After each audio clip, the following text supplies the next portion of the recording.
More than 5,300 years ago, a man died in the Alps. Today, Ötzi is both a discovery and a murder mystery. On the 19th of September 1991, Erika and Helmut Simon were hiking near Tessenjoch in the Ötztal Alps when melting ice exposed what seemed to be a dead mountaineer, only partly visible in icy water. It was not a deceased hiker. The first attempt to recover the body quickly ran into the mountain itself. He was still locked into hard ice, and worsening weather forced the rescuers to stop. But as they looked closer, details seemed wrong.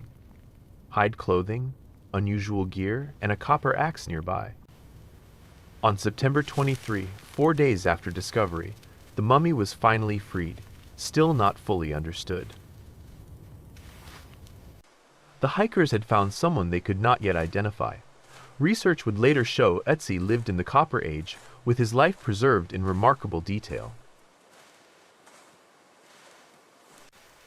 Every layer on Ötzi's body was practical alpine technology: repaired hide coat, tied leggings, sheep hide loincloth, calfskin belt, and grass-packed shoes built for cold ground. His equipment was just as telling: copper axe, unstrung bow, quiver, arrows, flint dagger, and survival tools. Even his tattoos, 61 dark marks, cluster near painful areas, hinting at a form of treatment. Ötzi's final days seem to have included more than hardship in the mountains. A deep wound on his right hand shows he had been in close contact with violence only days before he died. The place, the opponents, and the reason remain unknown. A small flint blade could explain such a defensive cut between thumb and forefinger, though the moment itself is lost. However he cared for it, the injury was already healing as he continued his journey. When scientists finally examined Ötzi's stomach, they found a recent energy-packed meal: ibex, red deer, animal fat, einkorn wheat, and plants. The copper axe, dagger, bow gear, and other equipment stayed with him. Some items had been scattered by the ice and water. Pollen preserved inside Ötzi's body acts like a rough map of altitude, showing that in his last day or more, he moved through very different plant zones. It can point to major rises and descents, but not a precise trail or reason. What it does suggest is clear enough. Shortly before he died, Ötzi climbed back toward the treeless heights, perhaps alone, perhaps not. More than 5,300 years after his death, Ötzi is no longer in the ice, but preservation remains the central challenge. Ötzi's body survived with an almost unsettling amount of physical evidence intact: soft tissue, leathery skin, and the fixed position of a man held in ice for millennia. That preservation made later investigation possible. In 2001, radiological examination revealed what earlier study had missed: a compact object in the left shoulder. It was a flint arrowhead, shot from behind and still embedded there.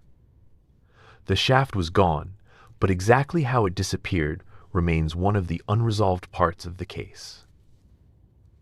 From behind, someone released an arrow that struck Ötzi in the left shoulder.